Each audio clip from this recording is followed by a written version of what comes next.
নমস্কার বন্ধুরা, সবাইকে স্বাগতম। ছোটদের ভালোবাসা, বড়দের পড়া।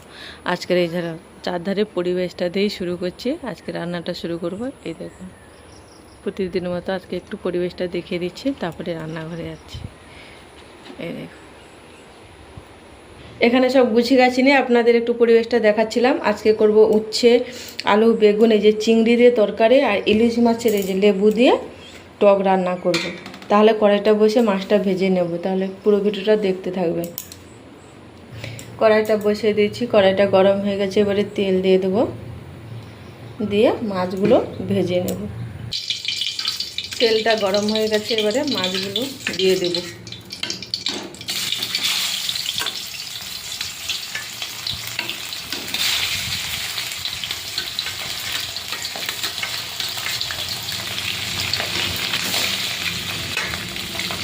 ইলিশ মাছটা বেশি ভাজবো না, ইলিশ মাছ বেশি ভাজলে মাছের কোনো টেস্ট থাকে না, তাই অল্প করে ভেজে নিচ্ছি। এবার তুলে নিই। উচ্ছে, আলু, বেগুন দিয়ে চচ্চড়িটা করব।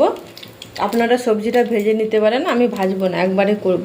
দিয়ে দেবো 5 ফোড়ন, পেঁয়াজ,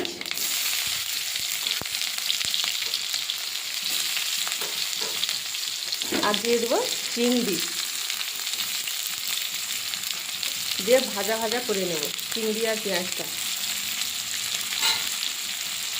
পেঁয়াজটা হালকা ভাজা ভাজা করে নিচ্ছি। এবার কেটে রাখা সবজিটা দিয়ে দেবো, দিয়ে সবজিটাও ভালো করে নাড়াচাড়া করে নেবো। এলে সবজিটাও ভাজা ভাজা হয়ে যাবে, চিংড়ি আর পেঁয়াজটাও ভাজা ভাজা হয়ে যাবে। একে একে মশলাগুলো দিয়ে দেবো হলুদ, লঙ্কা, লবণ। এখানে দিয়ে দিচ্ছি হলুদ, লঙ্কা, লবণ, আর একটু জিরে আর ধনের গুঁড়ো দিয়ে দেবো। এটা দিলেও হয়, নাও দিলেও হয়, দিতে পারে নাও দিতে পারে। শুধু ওই দিয়ে ভালো করে কষতে খেতে। সবজিটা এইভাবে কষে নিয়েছি। এবারে জল দিয়ে দেবো, দিয়ে ঢাকা দিয়ে দেবো, বেশি জল দেবো না।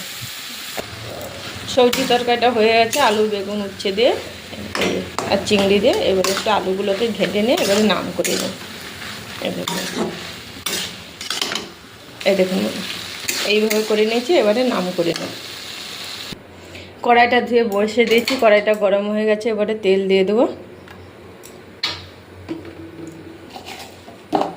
দিয়ে দেবো 5 ফোড়ন,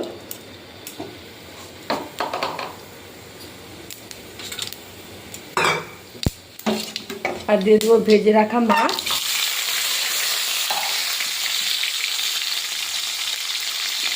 আর হলুদ দিয়ে জল দিয়ে দেবো। এখানে লেবু রসটা বার করে নিয়েছি। জলটা ফুটে গেলে তারপর লেবুর এই যে দানাগুলো বার করে নিয়েছি, দানাগুলো দিলে টকটা তিতে ধরে যাবে। এখানে আপনারা সর্ষে বাটা দিতে পারেন। লেবুর টকে আপাতত সর্ষে বাটা না দিলেও চলে। টকটা ফুটে গেছে, এবারে লেবু রসটা দিয়ে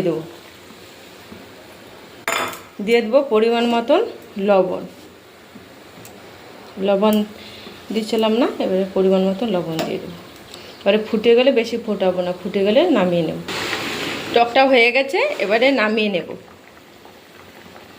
লেবু দিয়ে ইলিশ মাছের টক আর আলু, বেগুন, চিংড়ি, উচ্ছে দিয়ে তরকারিটা হয়ে গেছে। তাহলে বন্ধুরা আজকে আসছি, টাটা।